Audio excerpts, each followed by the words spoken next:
আসসালামু আলাইকুম, ঈদ মুবারক। সুপ্রিয় দর্শক শ্রোতা, ঈদ উল ফিতরের শুভেচ্ছা এবং অভিনন্দন জানিয়ে শুরু করছি আজকের আমাদের আলোচনা।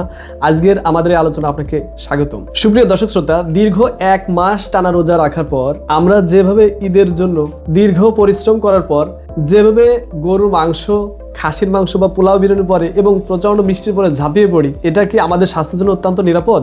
সুপ্রিয় দর্শক শ্রোতা, আমেরিকান হার্ট অ্যাসোসিয়েশন এবং মায়ো ক্লিনিক এর মতো বিশ্বস্ত সংস্থাগুলো বলছে উৎসবের দিনে অতিরিক্ত ভুল নিয়মে খাবার কারণে এবং অতি মাত্রায় খাওয়ার কারণে ঈদের দিন বা ওই উৎসবের দিন হাসপাতালের ইমার্জেন্সিতে প্রায় 30% রোগীর পরিমাণ বেশি বেড়ে যায়। আপনি কি এই ধরনের বিপদে পড়তে যাচ্ছেন? সুপ্রিয় দর্শক শ্রোতা, আজ আমরা অথেন্টিক সোর্স থেকে এবং মেডিকেল সায়েন্সের আলোকে এমন 5টি বিপদের কথা জানবো যা আপনার ঈদের দিন বা এই উৎসবের দিন ঘটে যেতে পারে এবং আপনিও বিপদে পড়ে যেতে পারেন। এবং একই সাথে জানবো ঘরোয়া উপায়ে কিভাবে এই বিপদ থেকে উদ্ধার করা যায় এবং উদ্ধার পাওয়া যায়। আপনি বা আপনার পরিবারের যে কেউ এই ধরনের বিপদ থেকে কিভাবে দ্রুত সমাধান পাবেন, এমন 5টি ঘরোয়া টিপস নিয়ে আলোচনা করব।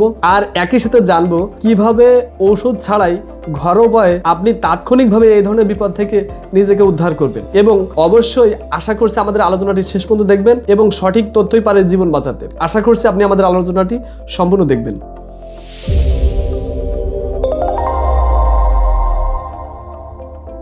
নাম্বার 1, অ্যাকিউট প্যানক্রিয়াটাইটিস অর্থাৎ অগ্নাশয়ের তীব্র প্রদাহ। সুপ্রিয় দর্শক শ্রোতা, ক্লিভল্যান্ড ক্লিনিক এর এন্টারোলজি বিভাগের মতে দীর্ঘদিন খালি পেটে থাকার পরে আপনি যদি হঠাৎ করে প্রচণ্ড পরিমাণে রেড মিট অর্থাৎ গরুর মাংস বা খাসির মাংস দিয়ে হঠাৎ করে পেট ভর্তি করে খান, তাহলে আপনার অগ্নাশয় বা প্যানক্রিয়াস অত্যন্ত শকে চলে যেতে পারে। অর্থাৎ তীব্র চাপ নেওয়ার ফলে প্যানক্রিয়াস অত্যন্ত শকে চলে যেতে পারে।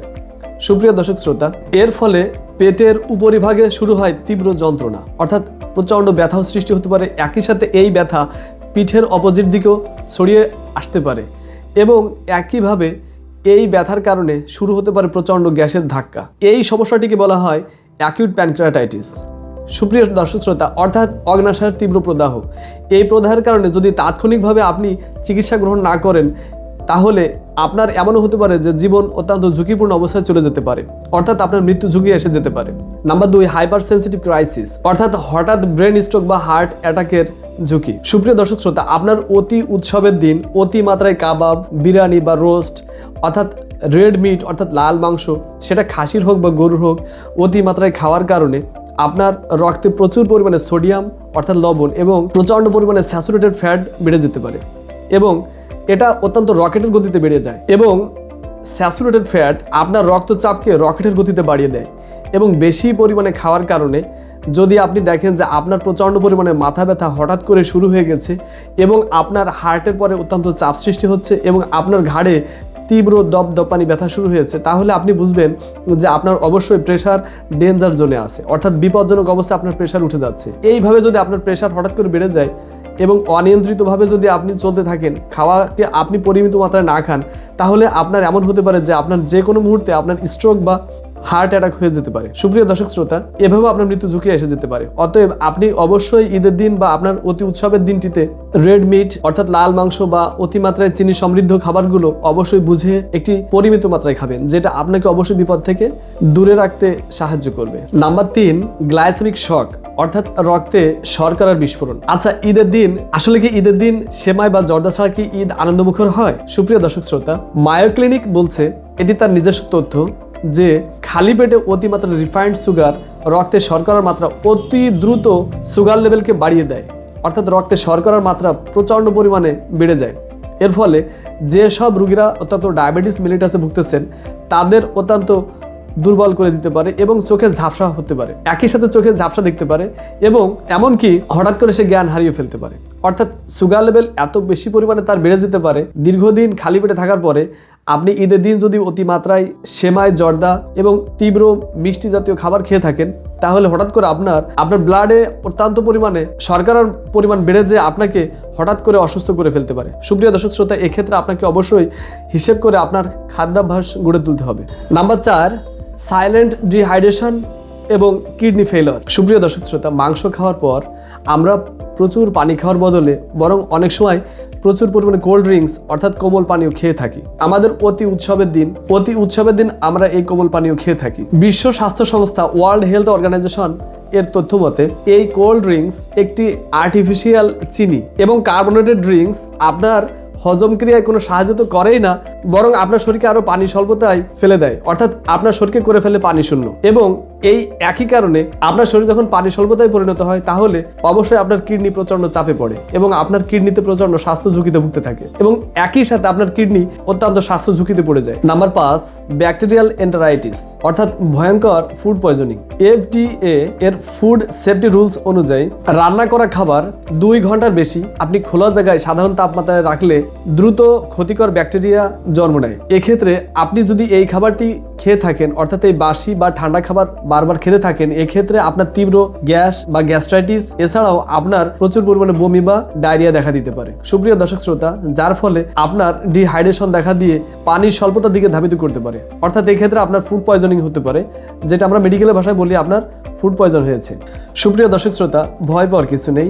হোমিওপ্যাথিক হেলথ রেগুলেশন মনে করে সচেতনতাই হলো সবথেকে বড় সমাধান। এক্ষেত্রে আপনি যদি অতিমাত্রায় খাবার খেয়ে ফেলেন যেটা আপনার ফুড পয়জন হতে পারে বা আপনার অতিমাত্রায় গ্যাস্ট্রিকের সমস্যা তৈরি করতে পারে বা ভয়ঙ্কর কোনো বিপজ্জনক অবস্থা তৈরি করতে পারে, যে খাবারগুলো আপনার শরীর কোনোভাবেই মেনে নিতে পারছে না, এক্ষেত্রে এমন কিছু ঘরোয়া টিপস আপনাকে জানাচ্ছি যে টিপসগুলো মেনে চললে অবশ্যই আপনি তাৎক্ষণিক সমাধান পাবেন। তো আলোচনা করি, চলুন আলোচনার আরেকটু শেষাংশ পর্যন্ত দেখি যে আমাদের আজকের আলোচনার শেষাংশে এমন কিছু টিপস রয়েছে যা আপনি তাৎক্ষণিকভাবে এই সমস্যাগুলোর থেকে সমাধান পাবেন। তাহলে সেই সমাধানগুলো কি কি?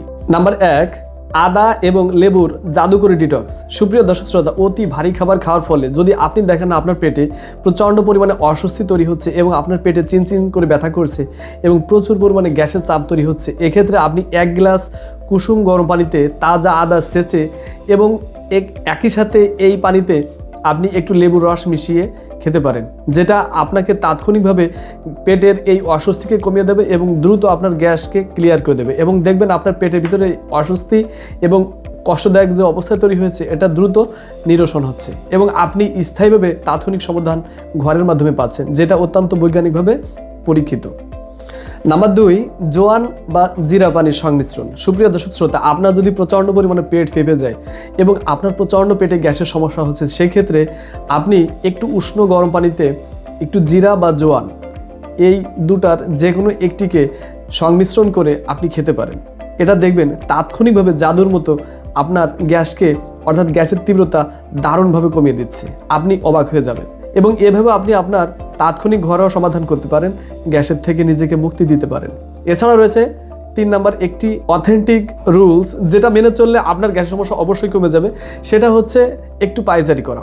আপনি পেট ভরে খেলেন, যেহেতু আমরা ঈদের দিন আমাদের খাবার সম্পর্কে মাথায় হুঁশ থাকে না, আমরা একের পর এক প্রচুর গরুর মাংস বা খাসির মাংস, রেড মিট অথবা নানা ধরনের মিষ্টি জাতীয় বা বিভিন্ন ধরনের সেমাই পায়েস জর্দা খেয়েই থাকি এবং একের পর এক শুধু খেতেই থাকি।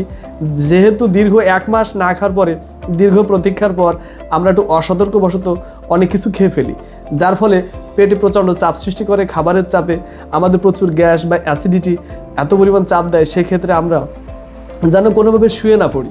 এক্ষেত্রে অবশ্যই আপনি খাওয়ার পরপরই বিছানায় না গড়িয়ে না শুয়ে আপনি একটু সোজা হয়ে বসুন, অথবা আপনি অবশ্যই 15 থেকে 20 মিনিট আপনার ঘরের ভিতরে অথবা আপনার ঘরের বাইরে খোলা জায়গায় আপনি হাঁটতে পারেন। সেক্ষেত্রে দেখবেন যে এটি আপনার মেটাবলিজমকে স্বাভাবিক ছন্দে ফিরিয়ে আনবে এবং আপনার গ্যাসকে দ্রুত কমিয়ে আনার স্বাস্থ্যকর ভূমিকা রাখবে। সুপ্রিয় দর্শক শ্রোতা, এছাড়াও আপনাকে আরেকটি গাইডলাইন আপনাকে দিতে পারি, সেটা হচ্ছে আপনি আপনার নিকটস্থ কোনো মানসম্মত কোনো রেজিস্টার্ড হোমিওপ্যাথিক ডক্টর শরণাপন্ন হতে পারেন। আপনি দেখবেন যদি আপনি ভালো মানসম্মত রেজিস্টার্ড হোমিওপ্যাথিক ডক্টর শরণাপন্ন হন এবং কিছু সময় আপনি হোমিওপ্যাথিক চিকিৎসা নেন, ওই চেম্বারে বসে থাকায় অবস্থায় আপনি আপনার গ্যাসকে তাৎক্ষণিকভাবে সমাধান করে নিয়ে আসতে পারবেন।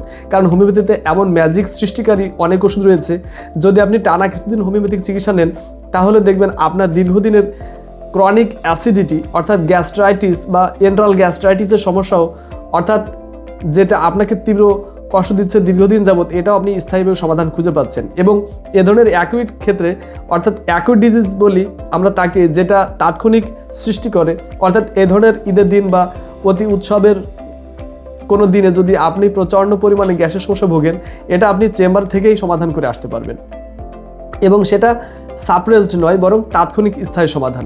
সুপ্রিয় দর্শক শ্রোতা, এছাড়াও আপনাকে আরেকটি কথা বলি, prevention is better than cure. সুপ্রিয় দর্শক শ্রোতা, আজকের এই আলোচনাটি অবশ্যই আপনাকে স্বাস্থ্যগত দিক থেকে সচেতন করার জন্য, আর কিছুই নয়। এবং উৎসব হোক আনন্দের, এবং তা হোক অবশ্যই পরিমিত মাত্রায়। স্বাস্থ্যকর জীবনযাপনই আমাদের একমাত্র লক্ষ্য। আজকের এই আলোচনাটি যদি আপনার ভালো লাগে তাহলে অবশ্যই আপনি আপনার নিকটস্থ আত্মীয় স্বজন এবং আপনার বন্ধুদের মাঝে ছড়িয়ে দিন। এবং এই ধরনের স্বাস্থ্য বিষয়ক আরও নানাবিধ অথেন্টিক সোর্স থেকে আলোচনা জানতে এবং আপনার স্বাস্থ্যের নানাবিধ জটিল সমস্যার স্থায়ী সমাধান পেতে আমাদের হোমিওপ্যাথিক হেলথ রেভলিউশন চ্যানেলটিকে সাবস্ক্রাইব করুন এবং লাইক দিয়ে এবং কমেন্টস করে জানিয়ে দিন আপনার মূল্যবান মতামত। তো সুপ্রিয় দর্শক শ্রোতা, দেখা হবে পরবর্তী কোনো ভিডিওতে। সে পর্যন্ত ভালো থাকবেন। আবারও জানাচ্ছি ঈদ মুবারক, ঈদ মুবারক, ঈদ মুবারক।